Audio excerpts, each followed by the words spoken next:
Here at the Brave New Teaching Podcast, we are always looking for the newest, most engaging, and fantastic books for you, the teachers, to step up your game and enhance your practice. And we have a brand new book recommendation for you that we just couldn't wait for an entire episode to share. If you are looking for a professional development book that's going to serve you over this winter break, or maybe even as a gift to a fellow educator, we have got your next recommendation.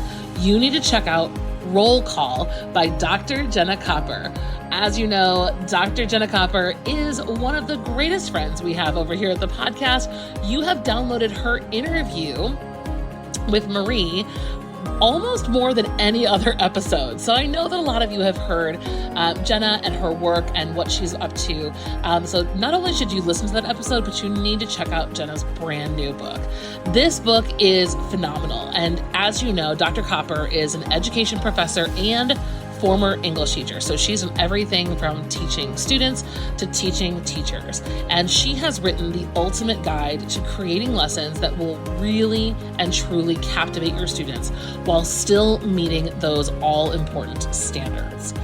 This book, Roll Call, is packed with practical strategies and innovative ideas that will transform your classroom.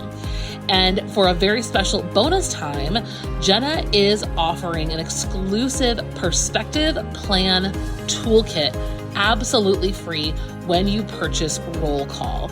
It's going to be so awesome, and you are going to love all of the new ideas that you get.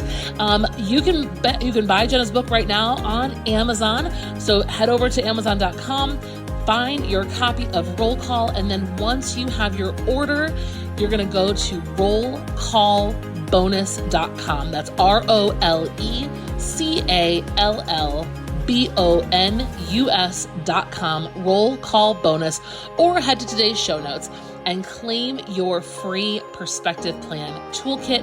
It's a freebie right now when she's launching her book for the very first time. It's not going to linger around for very long. Your students will thank you, and you're going to thank you, because this is going to make you feel good about teaching and really amp up your energy. We're so excited for you to read it yourselves and let us know what you think. Talk to you soon and enjoy the show. Well, hello and welcome back to Brave New Teaching, and welcome to our final chapter in our little collection on teaching with novels and verse. Hi, Amanda. OMG. I can't believe it's the end. The end is here. Oh my goodness. Oh. Anyway, oh my gosh, we're so weird. Yeah. Friends, if you have been here with us from the beginning of this collection, then you know what's coming. We're talking about assessment. We're talking about how the heck do we know if students have learned and what students have learned, and, you know, all the stuff that assessment is there for. It is kind of a dirty word, the A word, assessment, but it doesn't have to be. And we've got, I was saying last week, like, it's deceptively simple, the way that we're going to talk about assessment in conjunction with this novels and verse unit makeover that we've been going through for the last 5 weeks. So yeah. Hi, Amanda. Oh, hi, everyone. I hope that this episode gives you all like some relief, because assessment is stressful, because I feel like this is not the prettiest girl at the dance kind of episode. Wow. But this took a turn. Okay. I'm trying to she's all that assessment. Oh, okay. Got it. I was like, what do you I feel like she can be. And I really I think that we just need to demystify it for you all. That's what we're gonna do today. Yeah, absolutely. If you have ever heard any of our unit makeovers before, this is the trajectory that we follow. We start with an overview, kind of context, how and why. We get into essential questions, because that's always the basis of it. We get into gateway, like beginning activities, supplemental and alternative texts, and then we talk about assessment. If you are a part of Happy Hour and you have not already looked through all of this, please do so at your leisure, because all of the things we're talking about and then some are there for you as this month's resource. And then we have we're doing Happy Hour a little bit differently. It's a teacher work club more than anything now. So if you've ever thought about they talk about this Happy Hour thing quite a bit, they just must be really strong drinkers. No, that's not what we're talking about. We're talking about teacher after hours work club is what we have created with this Happy Hour, because listen, it's no joke that we're all nerds here. and that we like what we do, even when it's really freaking hard teaching, but we like talking about teaching. We like talking about planning, teaching. We like all of it. So why not start a little club that we can also just get better at our craft at the same time? So that's happy hour for you. Well, it's you need to be the kind of teacher who can't stop talking about work. Like you're in the parking lot, you just need to get in your car and go home. But like you're so excited about your job. Yeah. And like you're also trying to be a person and like put up boundaries, but you also love your job. Like if it's a whole thing. Yeah, we get it. It's a whole personality. And I mean that is us. We get it. And we want to do the fun parts of like that brainstorm that you just can't shut off. Like that feels good to my soul. Yes, I'm working past my contract hours, but like the creative energy is just mwah, like that's what we want. Yeah. And that's what we're doing. So again, if you need to go back and listen to the other chapters in this like little collection series, I would say do so because it's going to make this make a lot more sense. Yeah, I would agree with that. Yeah, I think it's time. Are you ready? Let's do it. All right. Cue the music. You're listening to Brave New Teaching, and we are so much more than a podcast. We give teachers the inspiration, support, and tools to challenge the status quo. I'm Amanda, and I'm a former English teacher from Illinois. And I'm Marie, and I'm a high school teacher from Southern California. Join us after the show and happy hour to extend your VNT experience with instant access to our resources, workshops, and courses. Visit shop.bravenewteaching.com/happy hour to join us today. We're so glad you're here. Enjoy the show. Okay, so whenever we talk about assessment, I think that a lot of teachers jump straight to a summative assessment and they miss all of the steps along the way of the formative assessments. And so Amanda and I just want to remind you of some different ways that you can assess students formatively to get the data that you need along the way in order to make sure that they are actually prepared to be successful in a summative assessment, to actually give you some good information about what they have learned. Always, we are going to be proponents of a Sesame Street quiz, right? It's a great way to have students synthesize what they understand. It doesn't just have to be a reading quiz. Sesame Street quizzes are great. The other parts of Down with the Reading Quiz. If you have not looked at Down with the Reading Quiz, I would suggest that you do so and check out our show notes because we have a whole masterclass on formative assessments.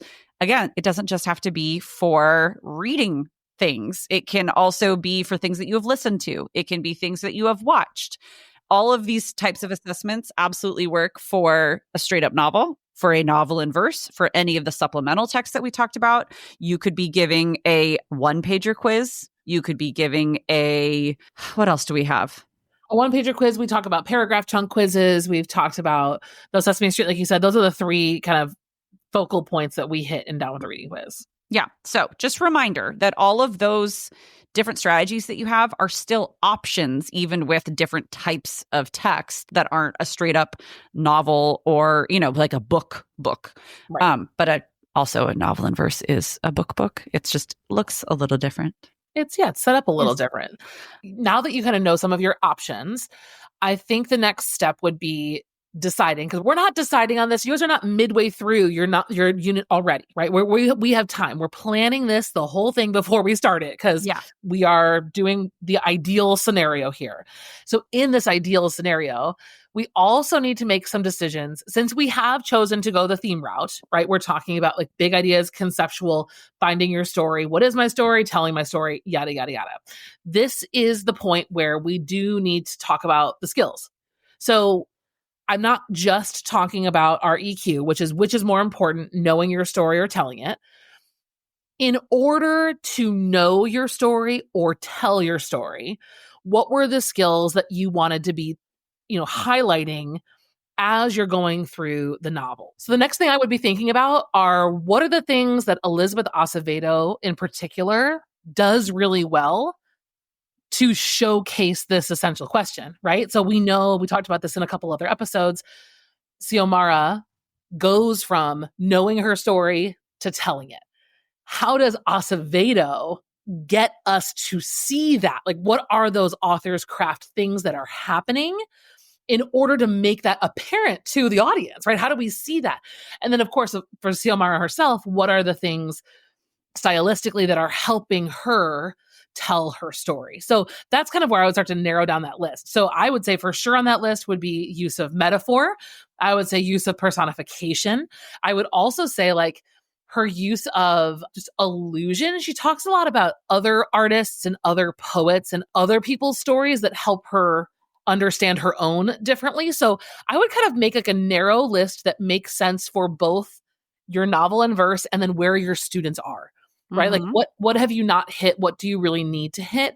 And what are those things that you think are going to be like signature moves for this unit on that list of literary devices and the things that are helping us understand that essential question and the author's craft? That I think is the hardest part, because that is going to be kind of what guides the way you write your formatives and then where you want your kids to get to by the summative. I think because, we're going to talk about different types of summative assessments, but like even looking at the formative assessment. So take a Sesame Street quiz, for instance. Thinking through that whole process that Amanda was just describing is what's going to help you select what items you put in your list for a formative assessment. And then to go a step further, knowing the things and like thinking through the process that Amanda was just describing is going to be what helps you take those formative assessments that you have been creating along the way and push them into a larger summative assessment, and like look at what you've already asked students about, look at what you've talked about in class, and be able to decide and craft that question that you're going to ask them to answer through whatever the format of your summative is going to be. And we have a couple ideas for a summative. 100%. They do have to do with writing, and they do have to do with just literally testing skills, like show me what you can do now and what you understand. I think that that's the biggest downfall that a lot of teachers, myself included, find themselves in with summative assessments, is that we've got this great question, but I haven't prepared students to be able to actually access it. Yeah. It's tricky. So I think that there's, like Marie just said, there's two clear paths, and you might even combine them. I've done this before too. I think that if you want to do a summative that is going to really kind of do big picture work, really going to lean into the essential question, you should ask them the essential question. Yes. That always should be your default summative, is students need to answer the essential question. They can do that in about a dozen different ways. Absolutely. Whether you do it in a discussion format like a seminar or an essay format with writing, asking them which is more important, knowing your story or telling it, and then kind of the directions for that assignment can be scaffolded a bunch of different ways. I would definitely like to go the synthesis route, wherein they answer that question and then they provide evidence from multiple texts throughout the unit, and then in their conclusion, answer it for themselves. Or something like that. Yeah. Because I do want to hear the you part of that question. I do want to hear their piece. And that I think will be the most straightforward. Like, you need to plan this quick. That's your summative. You already know you're going to hit that. That gives you purpose for those summatives that we talked about in the last episode. Not that you didn't already have it, but it gives it to the students. And it forces them to really think about the connections. Yeah. It gives purpose to an evidence tracker. 100%. Like, 100%. Yeah. That would be like, for me, the most, like the quickest, most easiest, and the best way to implement what we're talking about. I think beyond that, there are creative options, right? Like giving kids the chance to tell their stories, host a poetry slam, maybe this turns into some kind of like memoir writing, but even that starts to kind of distance itself from what the unit was about. But if you were to do like the essay first and then I was going to say extension, that would be super cool. Any creative venture, I will always, always, always include rationale, like a written rationale, a spoken rationale, something there to anchor it in academics. Otherwise, how do you judge somebody's creativity, right? You can't. 100%. You just have to have a rationale explaining their process, blah, blah, blah, blah, blah. And then you've got something that's actually accessible. Okay. And we have one more idea for like literally just breaking down their skill building. It's a timed write. Because during this unit, you're going to be doing close reading. You're going to be looking at these kind of small skills with them over multiple weeks. Marie, even if you're doing Marie's Gateway, you're even doing close reading from the beginning. So kids will be trained in the process. They know how to do a close reading passage.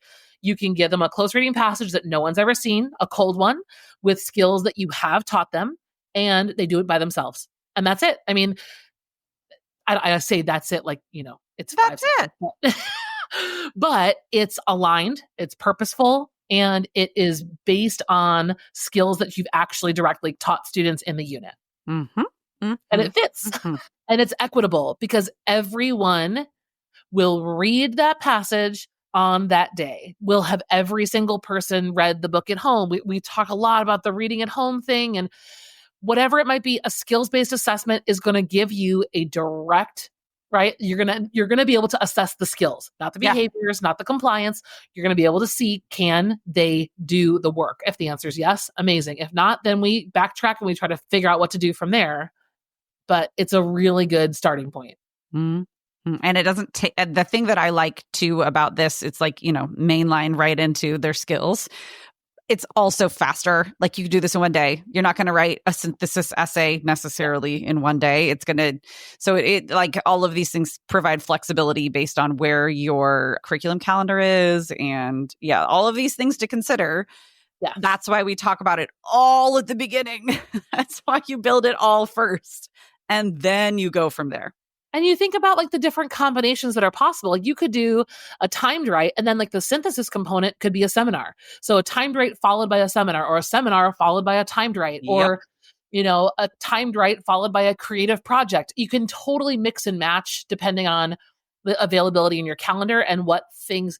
I also don't know what you did last unit. Like right. You just come out of a long paper. Maybe you don't want to do a paper. Maybe you're really struggling with these long writing. So don't do that. Do something shorter. Well, I can tell you, the thing that my students need more than anything is to talk to each other. They need to talk about things that are structured, about things that are unstructured, right? So like I will go straight from something like this timed writing into a conversation, into a discussion, into speed dating, into whatever, 9 times out of 10, especially this year. As you should. And you know what? Most writing that comes after a seminar is pretty darn good. Yep. It can look so many different ways. And all you need to do to make it synthesis is expect the kids to be providing evidence from multiple sources, just like they would be if they were writing. Mm-hmm. Yeah. I like a one-pager for that too. So I think a question like this would get pretty, depending on, I'm thinking of this time of year, right? Which is like a second semester. It's not for you necessarily, but if you're kind of really in it with your kids right now, they're going to talk about their own stories. It's going to happen. Yeah. You're going to have a handful of kids be vulnerable and start to share. And then all of a sudden it becomes this really beautiful, like community building time. Yeah. Yeah. No, it would take till May because I'm getting into the second because you're just starting group. Over, but yes, I know, but that's okay. But it would be cool. I mean, that never happens when kids write essays. Nope. I'm just going to say that. So I agree with you. I'm a seminar discussion fan all the way, even more so than it's the thinking, right? Like I know that teaching writing is important. I believe it and we do it. It's important. But sometimes we teach writing before we teach thinking. We always teach writing before we teach thinking. I think sometimes is not right. We always teach and then they're like, but I don't know what to write. And I'm like, it is hard to learn how to write before you know what to write. Yep. So no, you're completely correct on that one. Thoughts for another episode. Anyways, thoughts for past episodes and future. Yeah. All right, friends, we just threw a lot at you. So I want to give you a little time. Handle it. Let this that is simmer. Chapter 5. Oh, of course you can. And this has been quite a good process for me as a teacher, talking through these different parts in small chunks, because it helps me see, as I love to say, the forest through the trees. And so that's what we're looking for, is that kind of helping you sift through things by structuring these episode collections like this. Listen, teachers, you got a lot going on. Okay. You got a lot going on. How do we know? Because we're you and you're us. And we're trying to make this helpful and not one extra thing to do, but something that you can enjoy doing. And our happy hour friends, I cannot wait to work on this stuff with you in our little work sessions. This is going to be great. It is going to be great. And I'm really excited to hear how you guys are adapting this idea for novels in verse that are not the Poet X. I mean, I hope a lot of you are going to get the chance to teach Poet X, but I would love to hear how this is manifesting for your choice units, or it's manifesting for your anything else, or maybe you're even teaching a poetry collection by one author. Ooh. Yes, I know my friend Susan Barber, she's a friend of the podcast. She teaches Clint Smith's Counting Descent. She teaches the whole collection. So cool. And I know a couple of you. I know Elise Dickerson out there. I bet you Elise is teaching collections. She's definitely teaching novels and verse. Oh, I'm sure she is. Yes. There's a lot of people out there who I know who are trying some of these new formats. Yeah. Share them with us, friends. Share. Yeah. Post about them and then tag us so we can post to the rest of the Brave New Teaching community. That's what we want to do. All right, my friends. Thank you so much for hanging out with us today. Thank you for just getting nerdy and going through this whole collection journey with us. And thank you for being part of Happy Hour, because we love having you there. And yeah, have a wonderful, wonderful week at school. And we will see you next time. Bye-bye. Thanks again for listening to Brave New Teaching. We'd love to keep the conversation going over on Instagram. And while you're there, check out the links in our bio for the most up-to-date events going on in Happy Hour and the Brave New Teaching community. Thanks for being here and have a great week at school.